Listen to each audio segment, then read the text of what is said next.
Good morning, Fort Wealthy Word. This is Brother Taylor coming from you from Cars Caffeine Community. Hey guys, we got a special guest today.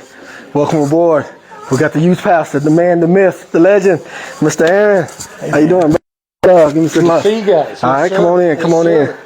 And as y'all see, or maybe not see, we don't have our Miss Angela here.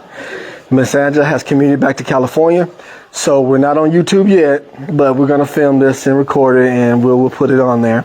But at the same time, we do miss her and wanted her here instead of California. But, you know, business take you where business goes. And so Miss Angela's in California. She will be back. She will be back at our car show that we're going to have March 29th at the Stackyards. And so at Billy Bob's. And also just want to let y'all know we got confirmation the mayor, Maddie Parker, will be present. Oh, that's awesome, man. You know what I'm saying? That's awesome. And we also have Dr. Malaire. She is the forward new superintendent, and she will be there. You know, we're going to be giving out the scholarships and everything. And so let me get my questions, and because I was setting this up, y'all, and give me one second. All right, that didn't take long, and I know y'all didn't miss me, so hey, we're here. All right, once again, we're at Cars, Caffeine, and Community. Every fourth Saturday of the month, we're here, and y'all know, thank you for the support that y'all been giving us. And today we have Mr. Aron Nelson. He is the youth pastor at City on the Hill Church. It's a church that I go to over at East Fort Worth. Let me rephrase that, East Fort Wealthy Worth. All right.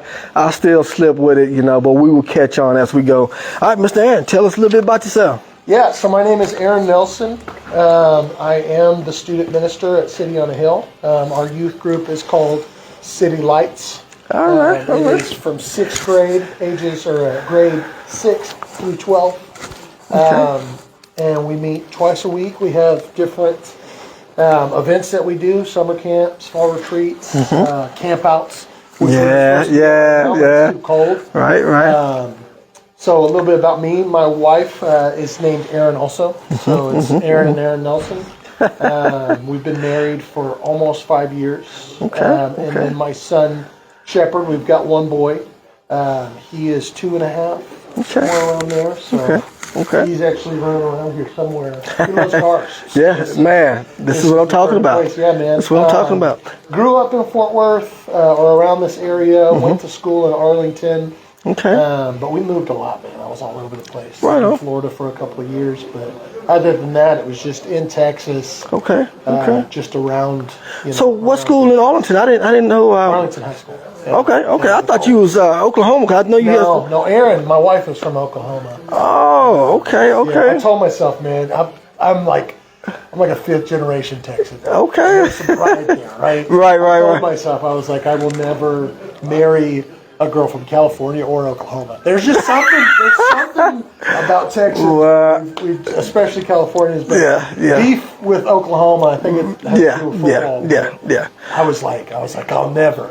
Man. And I dated a girl from California, and I married a woman from Oklahoma. That's how it goes, man. That's how it goes. Foot in the sand, and God's like, hey, man. Right. Man, but his plans is always better than ours, and that's the key. You know what I'm saying? I would trade her for anybody. Right on. Every woman in the world, I would pick her. There you go, from Oklahoma. From Oklahoma. Aron from Oklahoma.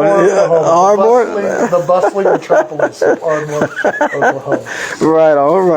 Yeah. Okay. Well, man, hearing about the youth group City Lights, awesome name, and so I like that. I like y'all meet twice a week. Yes, sir. And so, what are the things when y'all meet, y'all discuss? Tell me the meat and potatoes of your youth group. Yeah, so let me give you kind of like the vision behind what we do. So our church is built of, it's an illustration for spiritual formation. So the illustration is a stool with 3 legs, right? Okay. The stool has 3 legs. Each leg is important. Without one leg, the stool's going to fall, right? Right. You have to have all 3 points of contact in order for the stool to stand. And so those 3 points of contact in this illustration, as far as spiritual formation goes, are the head, the hands, and the heart. Right? Yes, sir. So different aspects of how we as Christians need to be formed in order to have a mature and deep relationship with Christ. And so the head, right? To start off, a lot of churches do a great job with the head, right? So that's what you know about God. So that's studying the Bible, that's Bible studies, different things like that. And then there is the hands, which is what are you doing for God, right? Okay. So like getting out in the community, taking what you've learned, and putting it into action. And then there's the heart, right? The heart of your relationship with Jesus, right? Okay. It's also your relationship with your community. And so these are the three aspects that we keep in mind when we're doing our different events. So weekly, right? So Sundays is primarily the head. Okay. On Sundays we meet third service, our third church service. It's 11 o'clock to 12, and we do Bible study. Our church, we have a church-wide Bible study that everybody's doing. Our students do the same thing that their parents are studying. Exactly. They can be on the same keel, you know what I mean? So have something to discuss. Parents are learning the same thing the students are learning. Right. It gives them an opportunity to discuss it through it. Exactly. So that's the head portion. And then Wednesdays is some head, right? We're learning from the Bible, but it's mostly heart, right? We're diving into what it means to be in a relationship with Jesus, right? What is that? How should that change how we approach our lives, the perspectives we have with our mom, with our dad, with our friends, with our brother, with our sister, with ourselves, right? Our perspective has to be rooted and set by God, by Jesus, right?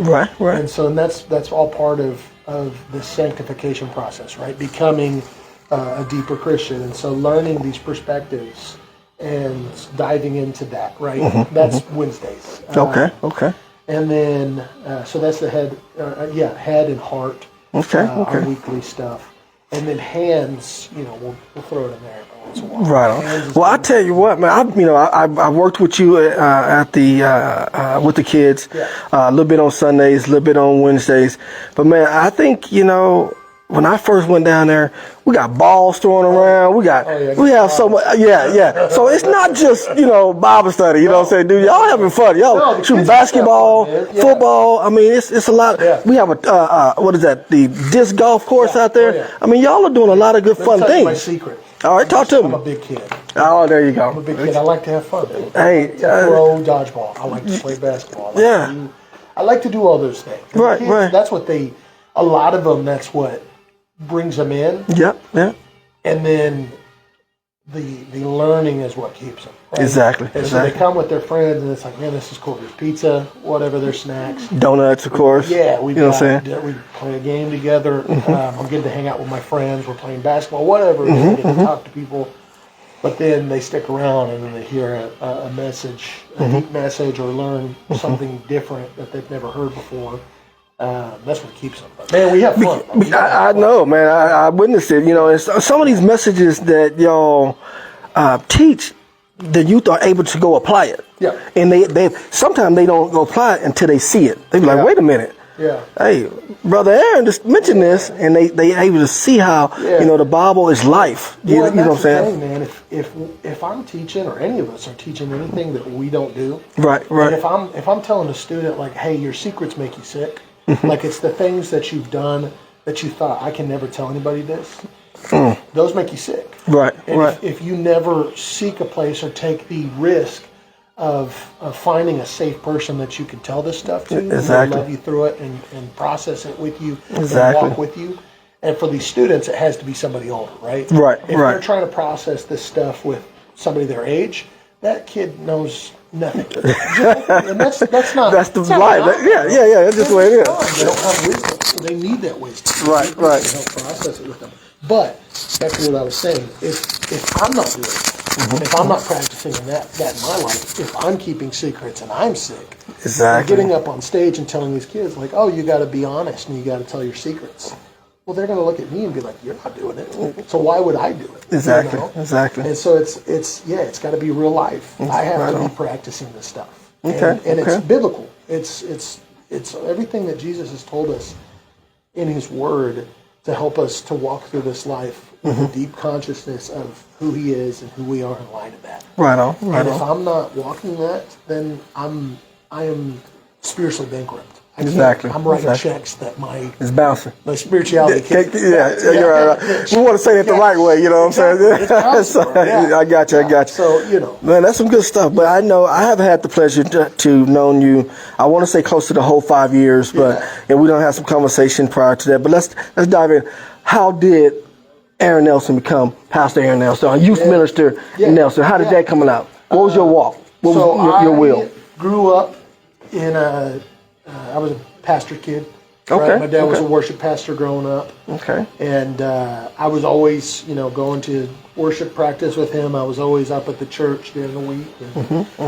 And I loved being there. I loved ministry. I loved watching my dad do it. And so there was always just a little bit of something in me that was kind of like, man, I think maybe I'd like to do something like this someday. And I didn't really know what that looked like. And so, growing up, as I got a little bit older, and you become a senior in high school, and it's kind of like, man, I gotta make some choices. And so, I personally really struggled with insecurity. I struggled with shame, right? Just about me. There was like this perspective that I had in my life that there was something wrong with me. Right. I wasn't smart enough. I wasn't tactile enough. Whatever it was, I didn't have what it took to be successful. Right? I thought this, and I considered that it was only a matter of time before everybody else figured that out. Right? So whatever I did, whatever it was, this poisoned my experience, my success. Because there was a part of me that was like, I don't have what it takes, and they're going to figure that out. Right. And so it's just like, and that's a terrible way to live. It is. We all have some clutch, some that gets us down. You know what I mean? So I was afraid of public speaking. That from a young age, I was terrified of it. Okay.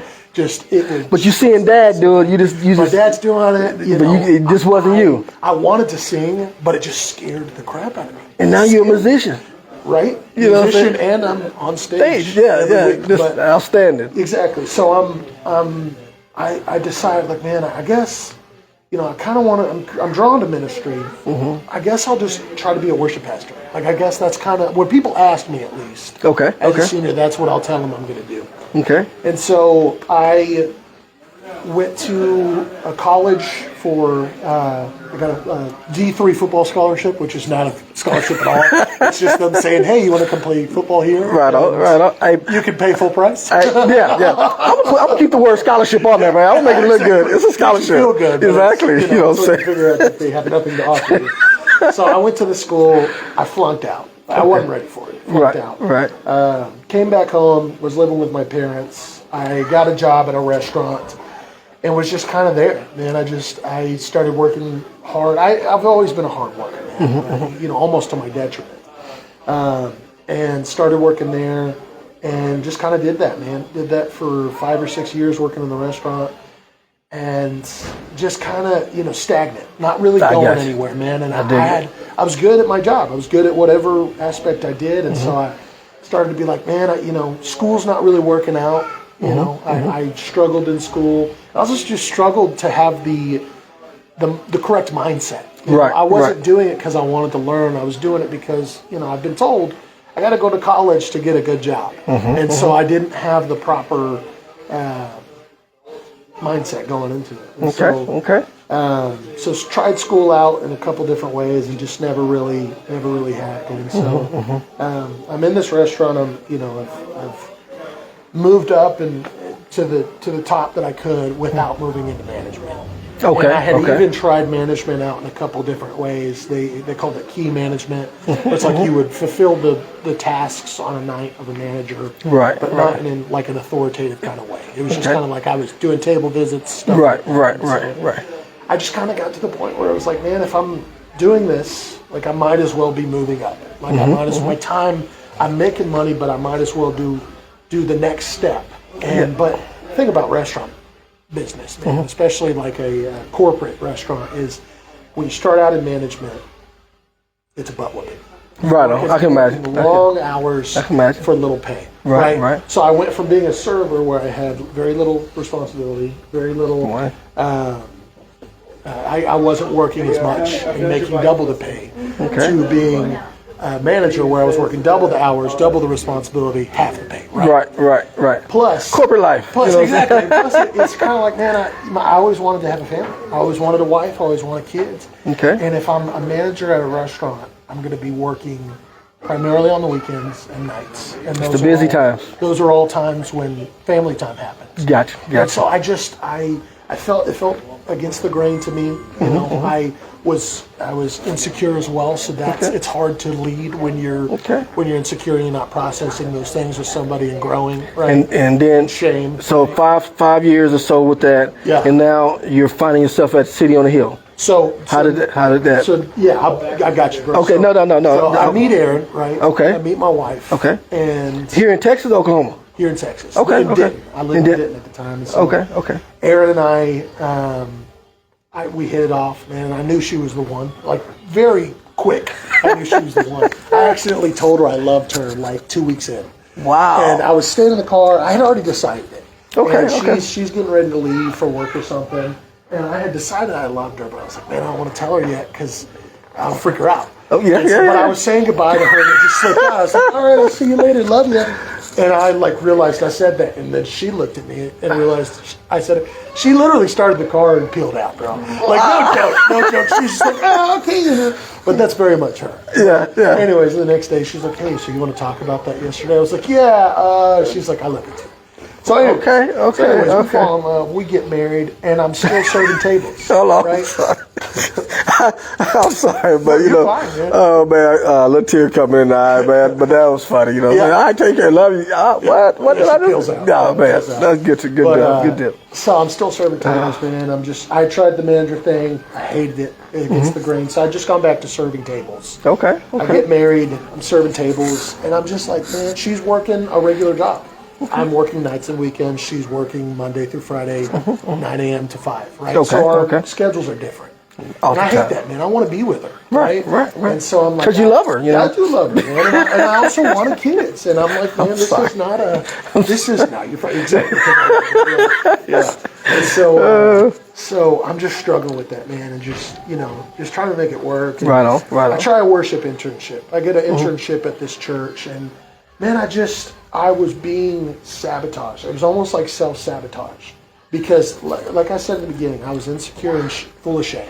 Right. And so especially, like at a normal job, like in the normal world, it wasn't as big of a deal. Unless I was a manager, right? Because then it's like that pressure's on me. Exactly. But now you got to perform. Yes, now it's in a normal really, role, in a non-Christian environment, it was like, I don't have to be ashamed because nobody else is worried about this stuff, right? Yeah. They're not worried about morality. But getting a job at that church, I'm insecure, I'm full of shame, I think there's something wrong with me. Right. It's just against the grain because it's like, man, it's only a matter of time before these people figure it out, right? Yeah. That's what my head is telling me. Yeah. And so I did that for 2 months. The whole time it was just against the grain.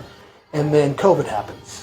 Okay. And so they continue to pay us, but we're no longer going in office. And it was good timing, man, because I'm telling you, I was self-sabotaging. I got you. It was getting worse. I got you. But anyways, so we're coming out of COVID, and I'm just kind of, we're in the middle of COVID, I should say. And I'm just kind of like, man, I got to do something else. I can't keep serving tables. Like, I've got to find something else. So I get on with Athletic. I start selling insurance. I get my health insurance license, take the test, do all that. I start doing that. And I don't know if you've ever cold called or Oh man. It's the worst thing. Yeah. It is terrible. I tell you what, I did the Fort Worth Star Telegram. Yeah. I sold a newspaper door to door, So and how that goes. And so I tell you, some things have came on the other side of that door. It's crazy. You know what I'm saying? I was doing business to business, right? But I was cold calling people, doing that, and I started to make decent money in it. But it was just like, man, I don't feel like this is what I'm supposed to do. Right. One night I just kind of prayed, man, and I was like, God, it was the same prayer I had with Aron, because like I said, I really wanted a wife. But I was trying to make it happen myself. And the same thing with the job. I really wanted to do something that mattered. Okay. But I just felt like I was, trying to fix it myself. Right? And so I just prayed. I was like, God, I want to do what you have for me. And I need you to do it. I can't do it. I've tried to do it. I don't have what it takes. I need you to do it. Step on in. And so I have been selling insurance. I'm going on my first solo insurance presentation. Okay. And they send a trainee with me. So that should tell you what kind of trainings. It's my first time. I've never done it, and they got a guy with me, so for me to show him the ropes. Train him something that you never done. You know what I'm saying? It's at this auto body shop. Funny that we're here. Yeah. And I give the presentation, and in between the presentation and like actually signing insurance, whatever, the documents, I get a call from my dad. He's like, hey, I just got a call from a guy that I've known for a long time. His name's Chris Covington. His church is in Fort Worth. They're about to do a summer camp. It's in the middle of COVID, so all the summer camps are shut down. Everything's shut down. Right. But they're not doing summer camps. But he's like, this church owns a ranch. They own their own land. Yes, sir. And they're going to do their own camp. But he was looking for somebody to do worship.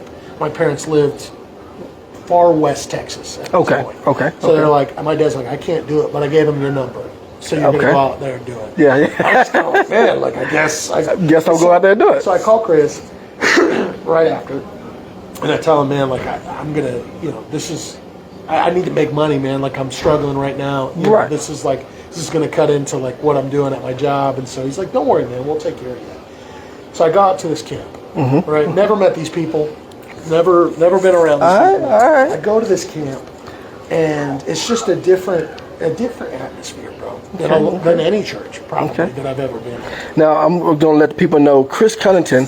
He's our community pastor. He's our outreach pastor. Outreach pastor. Exactly. City on the Hill, Morrison Drive over in East Fort Worth. Yeah. So now you're at the summer camp. Right. Never met him before. So he used to be the pastor, right? Okay. Little did I know at the time he was wanting to move into a different role, right? He had been talking to the leadership of the church.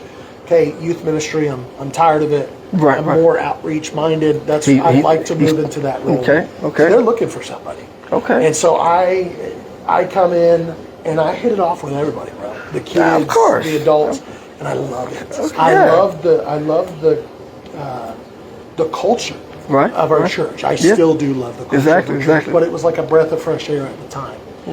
And I felt like myself. I hadn't felt like myself in a while. Because I was just struggling. I was struggling with insecurity and shame, like I was telling you. I just felt like I was gritting my teeth through stuff.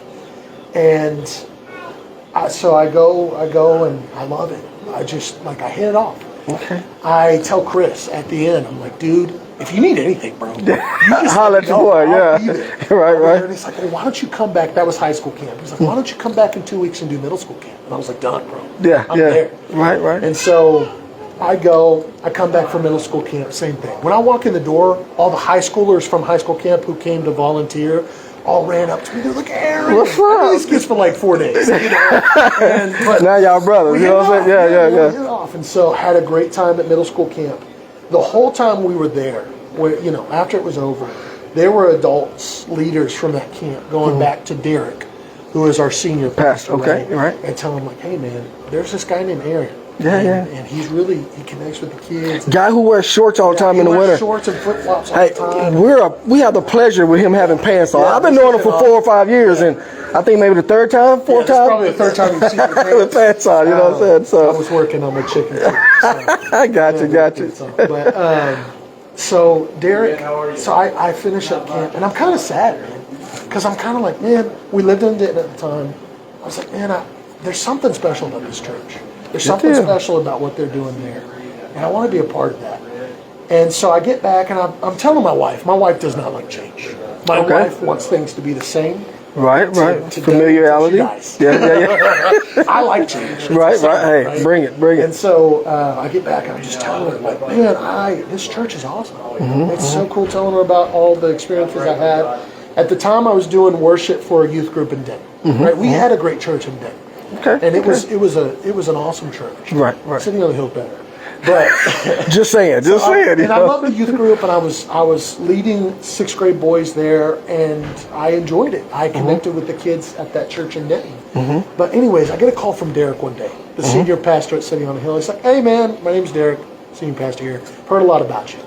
I'd love to get to know you. I'd love to meet over coffee. I get freaking excited. I tell Aaron, I'm like, I think he's going to ask me to do worship for their youth group. And she's like, doesn't like change. So she's kind of like, and I'm like, what? And she's like, I don't know these people. And I'm like, anyways, we'll see what happens. Exactly. So I go, I meet Derek, and I meet everybody, bro. Okay. I meet the whole staff. Okay. And I go into Derek's office, and we're sitting, drinking coffee, talking, and we're talking through some things. And I'm excited, man, because I think that he's going to ask me to do worship, right? Yeah. And let me like show you what this means. Yeah. Doing worship is usually a volunteer role for a youth group. Yeah. Right? Yeah, right. There's not any money. It was just the prospect of like being at this church and getting to do that. So I think I'm going to this is my end, right? And he's like, yeah, man, so I've heard a lot about you. And this is like 30 minutes in the conversation. He's like, we're thinking about offering you our youth pastor role. And I am so overly excited that there is a position that I'd like skip past. I'm like, man, what? That's awesome, bro. And we're talking, I'm excited. And I'm like, wait a second. Did you say youth pastor? Yeah. And he's like, yeah, man. I'm like, dude, I've never done that before. Like, I have no experience. The very little experience I have is leading worship in small groups. Yeah. He's like, man, I feel like this is what God's doing. I feel, there have been a lot of people who have said, this isn't just out of Exactly. They feel something about you that can make this happen. Right. Exactly. And so I get the job. I start working at City on the Hill. It's been 5 years, and so our church is called a hospital church, right? It's for people to recover. Exactly. Right? And so I didn't realize at the time just how much my life was being ruled by my insecurity and shamefulness. Right. I did not realize how every decision I made, I saw through that lens. You understand what I'm saying? Oh, yeah. And so when I started the job there, I felt the same way at first that I felt at that worship internship, right? Against the grain, it's only a matter of time before Same thing over again. The difference is our church has the infrastructure to help people through that, and they help me through it. Exactly. I'm still working on it, but I am a different person today than I was 5 years ago. Like not even close. Oh yeah. I look at how I used to operate and just like, man, no wonder I was exhausted. You know what I mean? Okay. Like, living life like this is no way to live. I got you. So that's how I get the job. Long story. No, it's perfectly fine. You know what I'm saying? Now I know. You know what I'm saying? And so, but yeah, I can imagine. You're thinking, hey, I'm gonna lead worship. No, you're gonna be you pastor. So that's like, and I just want to throw something out there. You know me. Some of my past, and even our Facebook family. I held the role of a youth pastor at one time. Did you? Man, you told me this. So when God first started calling me, it was at Maplewood Baptist Fellowship. Yeah. Over off That's Richmond. Where you met Clint, right? Yes. And so I started going to this church. Pastor Gary. There was like 12 or 13 of us. We just in the fellowship building. Yeah. Something had just happened, corruption in the church or whatnot. And the last Mohicans was sitting there, saying, and so we was, and I'm going to this church, I'm straight from the streets, I'm not knowing much, go to church when grandma wants you to, that type of guy, you know what I'm saying. And so, start going, become brothers with the youth, the pastor, Pastor Gary. Pastor Gary was coming from youth pastor to the pastor. Yeah. Okay. And so now he has me. Tough. You know what I'm saying? Yeah. And so one of the stories I can tell I was in the world, and Pastor Gary decided to make a visit to the house. Yeah. An unexpected visit to the house. The house wasn't ready for a visit, especially a pastor. Sure. And I'm like, wait a minute. Trying to get alcohol, everything else out the way, you know what I'm saying? And he comes on in, and so we just chop it up. And then he's like, well, we're looking to do a youth program, which I love kids, don't get me wrong.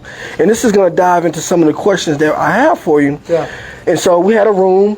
At that time, I had a foosball table in the front of the living room. I had an air hockey table in the front. I'm partying, this is the part, that's what we're doing.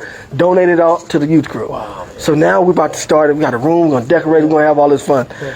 Well, little did you know, I'm not knowing too much about the Bible. Sure. And so I'm going in there thinking discipline. I'm going to teach these kids this, teach them about not to screw up, not to go to jail, not to do drugs and all that, this stuff. So I started. Which is necessary. Yeah, I mean, without a doubt. Yeah, you know what I'm saying? But I tell you, man, I was so happy when we got qualified people to come do this job. Yeah. Because I'm getting phone calls during the day. So-and-so leaving school, skipping school. Yeah. so-and-so's not coming home. So-and-so is using those drugs. You know what I'm saying? And I'm like, all right. My way is to take off a belt and start beating them. You know, you know what I'm saying? And that was, my mentality. And also the root of it was at home. Yeah. You know what I'm saying? I'm like, why are y'all letting this happen? Yeah. And so, make a long story short, we got a couple of young men in there. I am so grateful. I wish I remember that. One of them is Matthew, and I can't think of the other young man. But I was so relieved, man. I love kids. You gotta have help, man. Man, and that was a brutal job. So I respect what you're doing, and plus it's so needed. Yeah.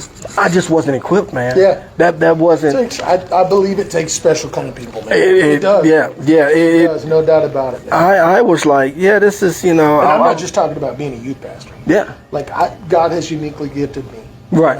Like I'm. Yeah. Completely You're That's quick. all You God. yeah. You know what I mean? He did that, and it's for His glory and my good. But man. I'm talking about like youth leaders. They got to be a special kind of people, man. Yeah, because man, the things that you do, I mean, I can sit back and watch it. I'm like, man, this dude got skills because you can relate to him. Yeah. You can do that, And so, with that said, having a youth group, do y'all ever look on building it? What is your strategy? Yeah. Give me an example of a fresh kid coming in, or something that you see a kid that got some issues. Yeah. How do you attack it? What's your go-to with helping our kids out? Yeah, man. Here's the deal. They don't want help. There's not a dang thing that I'm going to be able to do. Okay. Right. Okay. So relating to them, like you said, being able to be relatable, having fun with them, developing a relationship with them. Okay. Is like that's all it is. Like that's the number one goal. Building that relationship. Yes. And them seeing people who are walking it out, like you're saying. If they see that, wow, these biblical principles, I didn't believe that they could work, but I'm seeing that. I'm seeing it take shape, right? But if they don't want help, if they don't want to be honest, if they don't want to be there, right. There's not a dang thing that I can do. Right. You know, and eventually after time, that can change, right? They've got to get to the point where they're ready for that. They've got to. We hope that changes. We hope that they, and it might not. Right on. There are kids that come in and like you can't save anybody. First of all, Jesus does the saving. Right. But some kids don't want it. Some kids don't want help. Some kids are in the world, and that's what they want. Right. And so I can be a voice of reason. I can share wisdom with them, right? But unless they're in a place where they can accept it, they can't. So it's that saying, the teacher arrives when the student is ready, right? The teacher's always there. The teacher is there. Yeah. It just takes the student becoming ready. It takes the student coming to the end of themselves and being like, man, I don't know what the heck I'm talking about. I need help. Exactly. Seeing through their own BS. Yeah, exactly. You know what I'm saying? Seeing through their own BS. And we talk about this all the time. So it's like discipline or want, right? Does the want come from discipline, or does the discipline come from the want, right? So if they take Bible reading, for example, does discipline lead to me wanting to read the Bible, or does me wanting to read the Bible lead to discipline? Gotcha.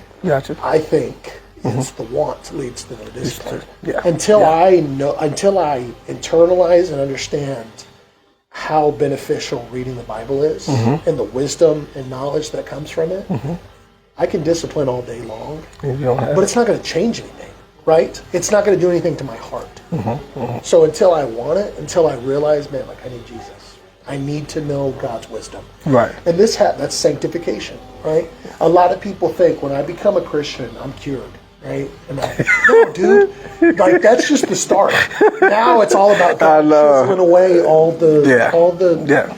We're sinners. Yeah. Right. Yeah. I'm a sinner. I sin daily, right? And we say this all the time. People say this all the time. The truth is, it's a lifetime journey. I'm on the road, and I won't be off the road until I die and go to heaven. Exactly. Hear those words. Good and faithful. Yeah, so for the rest of my life, it's about me learning and growing in Christ. Right. And so for a student, the whole heart behind what we do is to help them get to that place of wanting and realizing, right? I can't change any of their minds. I can't do anything that they don't want. right? Exactly. You understand what I'm saying? Oh yeah, definitely. I dig speak it. the truth, and I do, and we do, and I do it constantly. But until they come to a place where they're ready for that, dude, I genuinely think most of these kids won't actually wake up to who Christ is in a real way until they're much older. Gotcha. I think we're just laying a foundation. Exactly. Right? I think I'm giving them a rope out of the pit that they're going to. And they just starting to climb. They starting. You know what I'm saying? Yeah. I'm just throwing that rope down there. Okay. So that when they get to the bottom, wherever they need to get to, until they get to the end of themselves, that rope's there for them to start pulling themselves. So we talk about the youth. We see they're building a relationship. Yeah. Now let's talk about the diversity. You know, we Diversity? Yes, let's talk about the diversity because you have a diverse group of youth. Sure. You know, and so how, or do you see that there's a need for different ways, different tactics, different techniques that you see when your kids go in? Because a lot of our kids, you know, some of them have a steady household. Yeah. You know, some of them households a little rough. You know, and then like you said, you got some kids that's like in the world. Yeah. You know, so now you got these different types of kids coming towards you. What do you do? How do you do?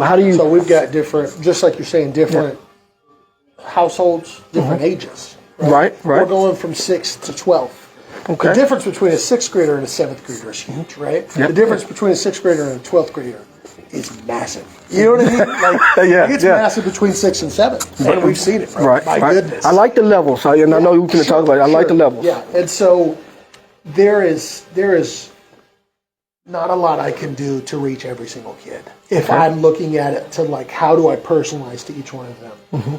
Right? But biblical truths are true no matter where you're at or where you're from. Okay. Right? Okay. Yeah. Yeah. The truth of Jesus Christ, the truth of the gospel, the wisdoms that the foundation of the earth were laid with, that God has to offer, are the same across the board. Right. Right? So I focus more on that. Okay. I focus more on what is true, what is beautiful, what is the truth, because a lot of people don't believe in truth. These days. I don't know if you're aware of this. No. A lot of people don't think that there is actual truth. They think that, you know, truth is whatever you decide. Exactly. That's wrong, right? What is the truth, right? And so, but with personal conversations, so as far as teaching goes, that's what I am focusing on. Just the truth. Now, relating that to each person, that does get difficult. Right. That's where relationships come in, right? I can't relate to somebody. I can't take a biblical truth and help translate it to somebody's life unless I know them. Exactly. Right? Exactly. So the more I've gotten to know my students, the more I get to know them, the more I hear their struggles, and also just understanding what I was struggling with at that age. Yes, sir. The more I can relate whatever we're teaching to them. But here's one of the things that it's like what you were saying. I can't, if I rely on my ability to reach these kids alone, I'm going to reach like 2 kids. Because there are only 2 kids that I can relate with down to that level, right? Okay. I can teach all of them, and I will relate to all of them in certain ways, right? But like really deep, like, hey, let's dive in. Yeah. It takes a village. There you go. That's why I want to hear that team, because you got a cast of members there that they're all and it requires that. Right. Like I need people who understand what it's like to be from the streets. Like you're saying, I need people who understand who've been to jail. I need people who have struggled with alcohol. I need people who have struggled with sexual immorality. Right. Exactly. I need. This is real stuff. This is real stuff. This is real struggles that's out there. That our kids are not struggling with that. You're wrong. You gotta wake up. You're living in a disreality. Yeah. Right? Yeah. You gotta wake up. Yeah. Exactly. And so, man, it takes everybody, man. It takes, and God sends it. God he does. Yeah, he's amazing with that. He's done a lot with TFT, and I take this time to talk about our sponsors. You know, we just picked up Mako as one of our sponsors this week. You know, we're giving away a car at Union Gospel Mission for one of their residents. You know, and you know.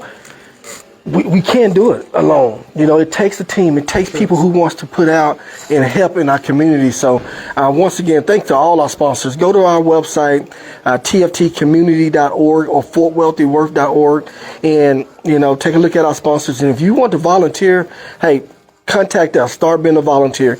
And if you go to church already, you have a church home, please volunteer in the youth program. Yes. they need people. They need all kinds of people. You have a story, and I guarantee you'll be able to relate to somebody in there.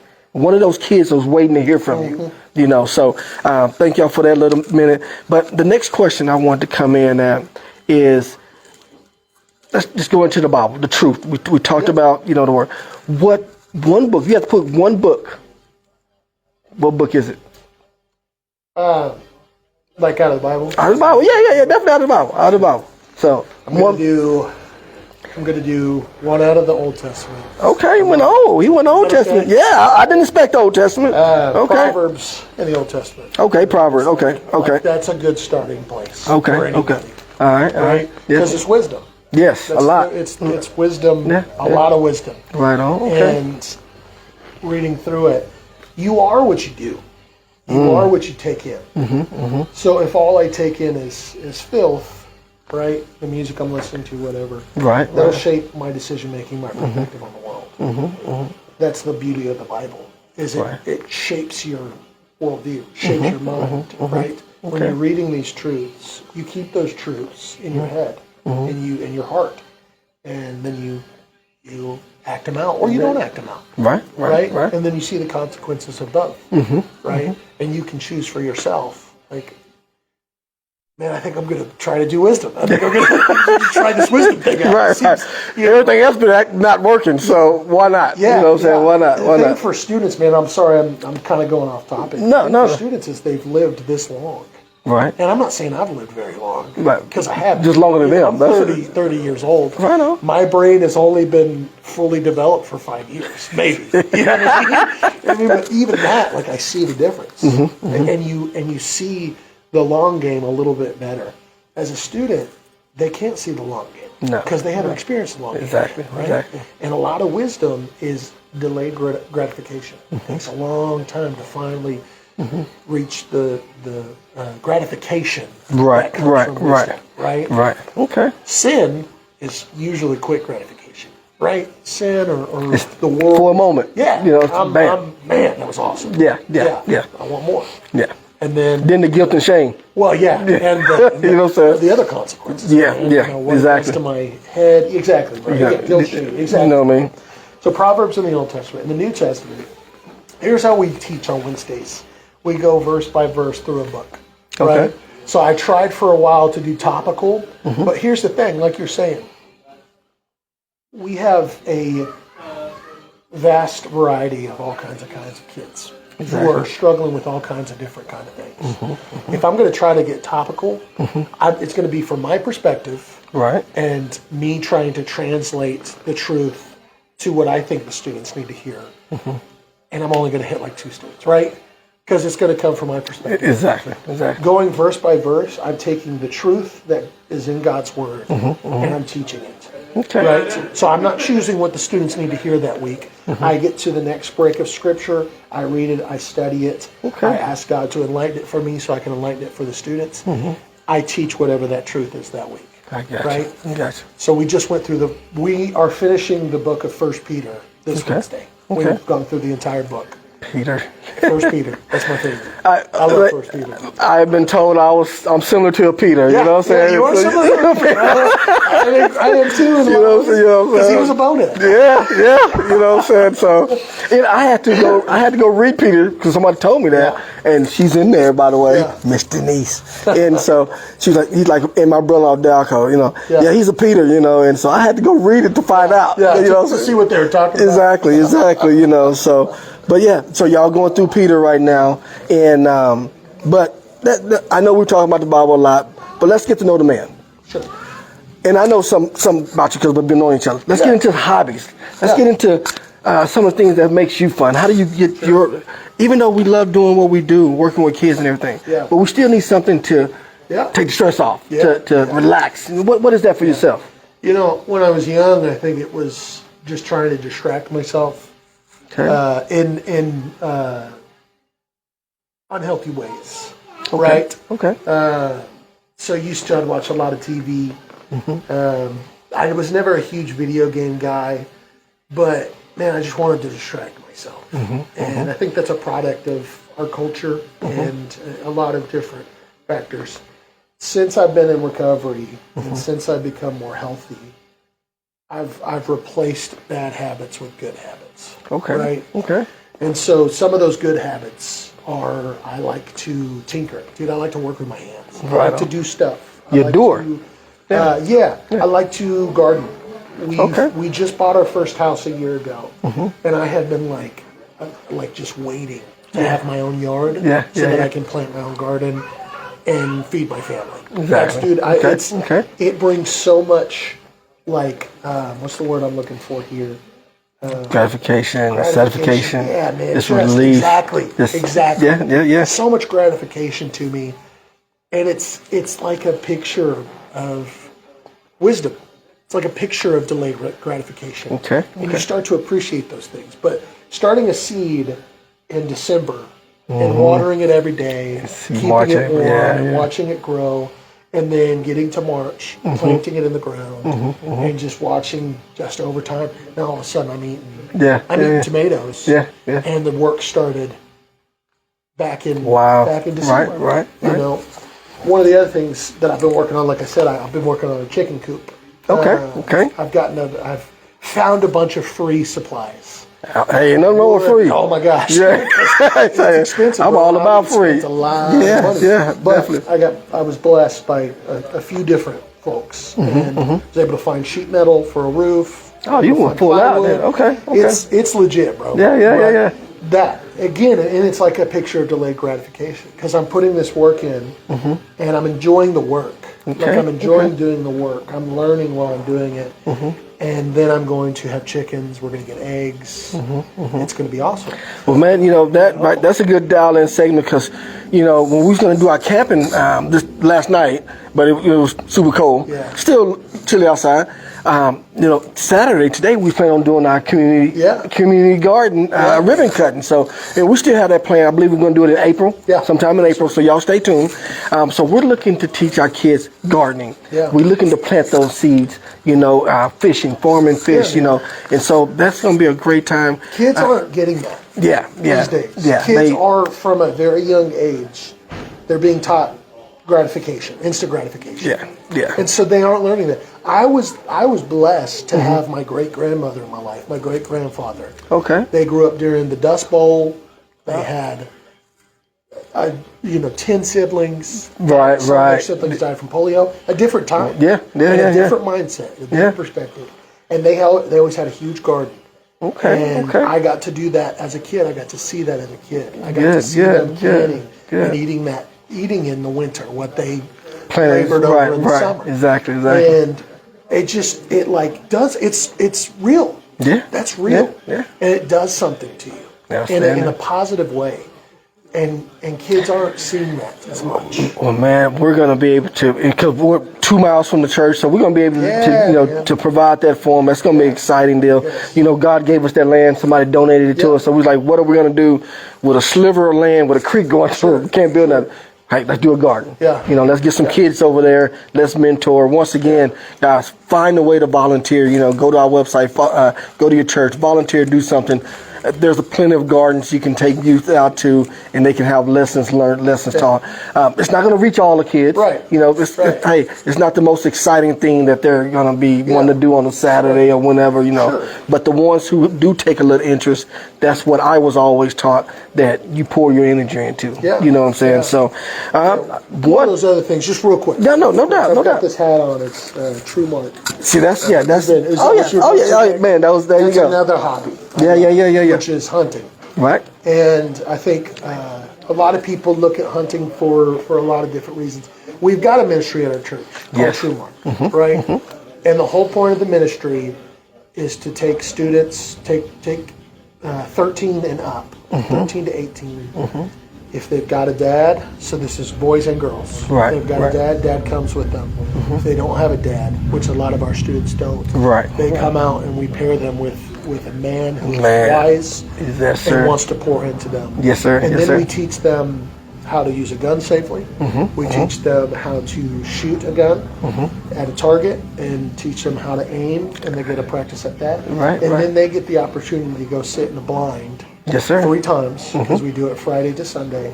So they go Friday night, Saturday. I'm sorry, sometimes 4 times. Right. If they go out. So we go twice. Yeah, twice. Yeah, so Friday night, Saturday morning, Saturday night, and possibly Sunday morning. They do Bible studies in there, and they get an opportunity to kill an animal. Exactly. Kill a deer, kill a hog.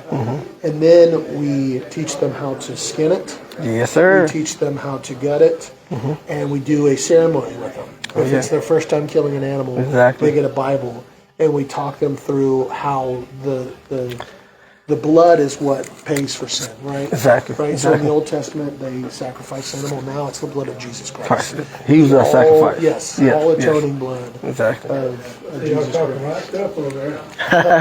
Thank you. Yes, sir. Yes, sir. So, and it's a picture, right? Of that. It puts those kids in that actual experience, right? Right. Then they take this animal. They take the meat from the animal. We process it. And then they go home and they feed their family. Exactly. Right? Exactly. They see what it takes to get meat. Right? Exactly. It's not just something that they go and they pick up from the grocery store. They watch their parents go and pick up from the grocery store. Exactly. And all they had to do was pay money and take it home. They went out, they shot the animal. They put in work. They put the work in. They see where it comes from. It's the same thing as gardening. It changes them. It's delayed gratification. It changed me. It changed me. I mean, I have been able to go by two of them. And both times the youth got something. They shot the deer, and then we got a hog. It's and that's why, like, when we leave here, we're going to the YMCA over at McDonald. We're teaching our gun safety. So like I told Brian, which is True Mark. We're going to be a baby true mark. We want to teach our kids beforehand so they can get this. Exactly, you know what I mean? Because it's just, we have to spread little things like that in our community. And gun safety is huge with the city, with the CCPD, 1 Second Collaboration, United Way. They all trying to teach our kids about gun safety. And True Mark, what y'all are doing is huge. You know what I mean? Well, see, a lot of people say, like, we just need to take guns away. But it's it's never gonna go away.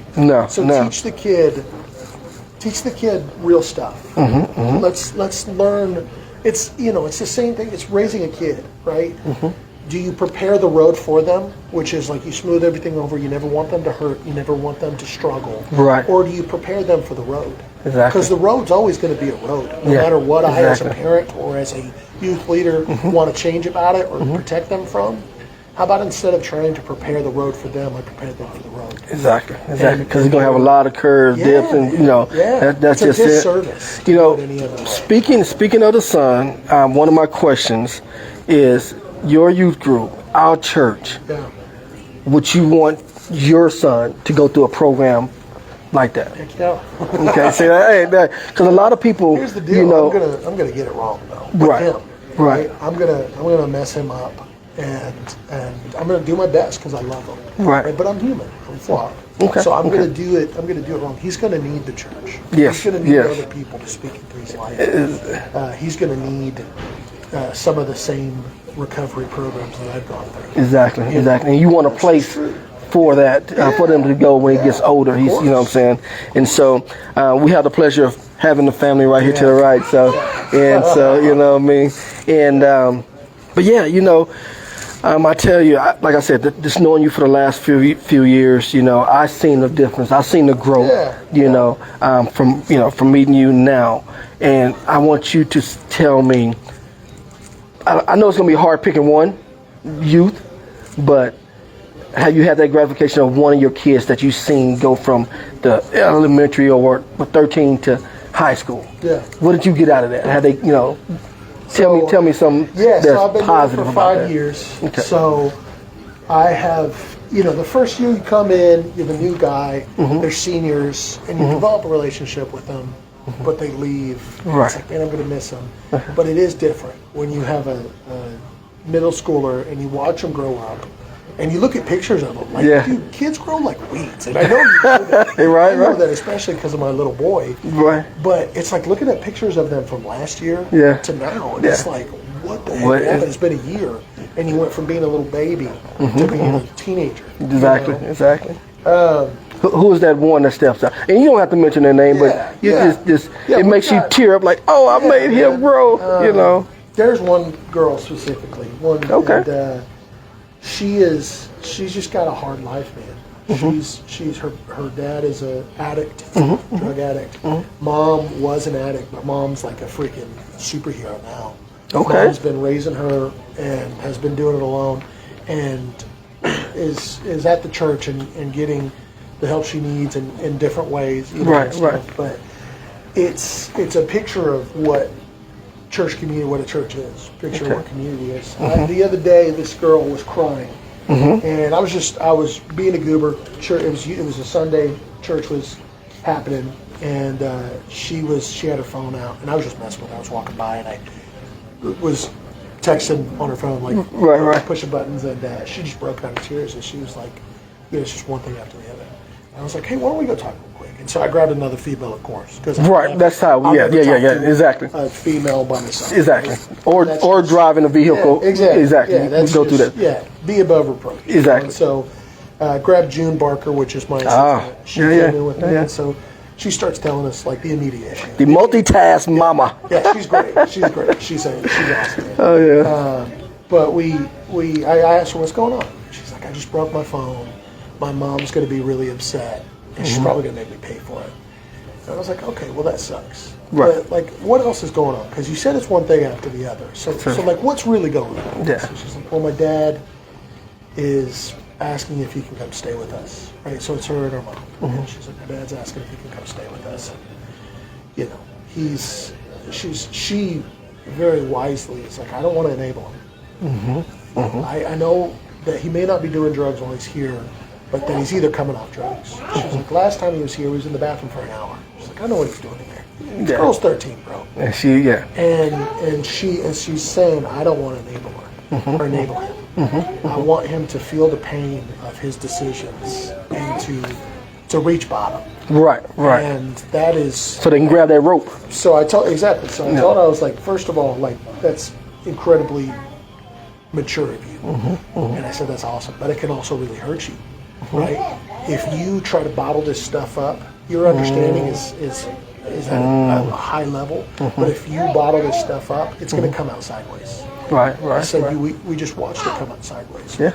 I pointed to her phone. I said, this stuff's going to happen. This is life. That's life. Yeah. But if you don't process the real stuff, the real hurts, the real pains, if you don't have people that you can go talk to about this stuff, then you're just gonna freaking be a time bomb. That's it.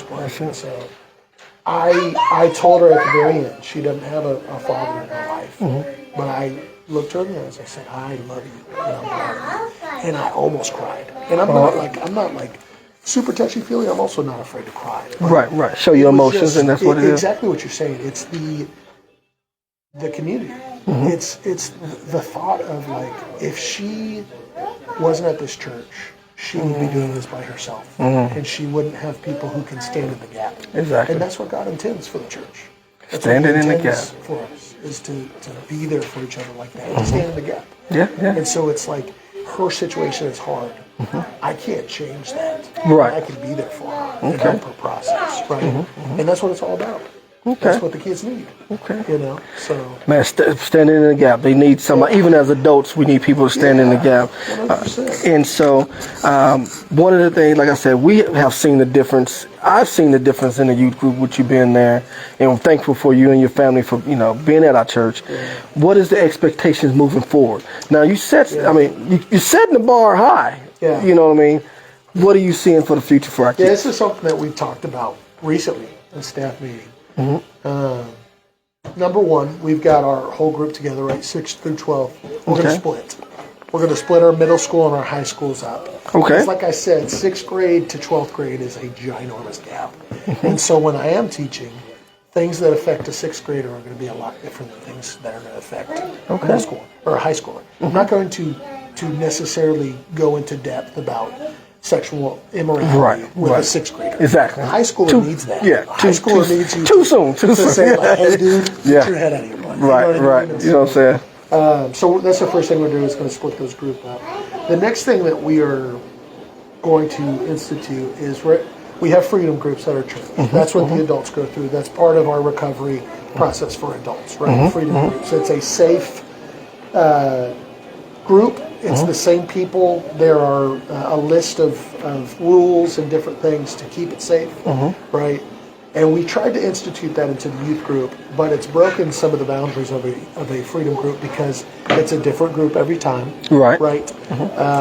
There are some things that don't work for doing it on a normal Wednesday, right? Okay. On a normal Wednesday, I've got a different group of kids coming in, sometimes new kids. And when a new kid comes into a group that's like intended to get deep and be like, they ain't ready for it. Sharing and being honest, it's like, whoa. Yeah. Heck if I just walked into it. Right. And so we're looking at ways to institute this type of group with our youth group in a way that provides a safe place, right? Okay. And so there's a couple of different things that we're working on there. Okay. But yeah, man. So I'm pleased with how things are going. Well, man, like I said, I know that a lot of people at the church are, and we thank you and your family for being a part of it. You know, one thing he didn't mention, I want to mention, is that, you know, he's good on that grill and good on that smoking that meat, you know, and so, yeah. Oh, so I didn't mention. Yeah, you did not mention. I freaking love cooking. You see what I'm saying? And guess what? When your kids come, they're going to definitely eat, you know, or even y'all going to eat. I can't believe I didn't even say that. I know, I was waiting, man. I'm like, because I smoked that hog for Super Bowl. Yeah. And so I tell you what. You did a half hog? No, I did all of it. You did a full? I did, man. I made some mistakes. Well, because it was, it was like a short notice. Remember I told you about the sealing of the bags? You told me about the ribs. Yeah. Remember, they looked too salty. I made some errors. I didn't brine them for the whole 7 days. You know, I should definitely brine for the 7 days. I think I did like 3.5 days, and you can still taste them in a while. And then I over seasoned. Because it wasn't a thick meat as I thought, I over-seasoned, a little salty. This was from Colin. So here's the thing about wild hogs. Okay. There are a couple of different glands that you have to remove. And if you don't remove them, it will make the whole meat taste gamey. And so like when I skin and process the different hogs, you have to go in and cut out those glands. That's where the gamey flavor comes from. Right on. Well, I made stew with it. Gonna make mac and cheese with some pulled pork. So the ribs I ate. I ate everything. You know, so I was not gonna let it go to waste. Exactly. You know what I'm saying? So, but man, I want to thank you, and I know brother Mike is here as well. He just showed up. Our chief program operator who writes all our curriculum. He's also a chef in the making. You know what I'm saying? So we're gonna get him to roll around and get a little talk a little bit as we fade out. But man, I want to thank you again for coming on board. We're gonna reschedule our camping and the ribbon cutting. It's gonna be in April, so y'all stay tuned to that. And I will be seeing you tomorrow. Yes, sir. You know what I'm saying? And so thank you again. I know you got the rest of the day. Go finish the chicken coop. I'm gonna go work on the chicken coop. Go work on the chicken coop. My wife is excited about that. She's like, you're gonna be outside again all day? But that's all you gotta do is tell her, I love you. Yeah, I love you. Go to Target. I'll take the boy. You can come outside. You know what I'm saying? So, hey, come here real quick. Come on. All right, here we go. Come here, Bubba. He's shy. It's okay. He's not gonna come. All right, we'll catch you next time. Sound good? All right. So, man, Mr. Mike, if you want to get ready to hit that stop button over there, I'm gonna say again, thank you for coming to Cars, Caffeine, and Community, Fort Wealthy Worth, and we'll see y'all next month. We'll be seeing y'all at our car show. That's going to be March 29th. Stockyards. Welcome Miss Mayor Maddie Parker for awards. And we just thank you guys for showing up. Thank you for all our sponsors. And y'all have a blessed day. Go to a church. Go volunteer. Do anything that you can do. Hold your kids. Tell them you love them. And we'll see y'all next time. Thank you.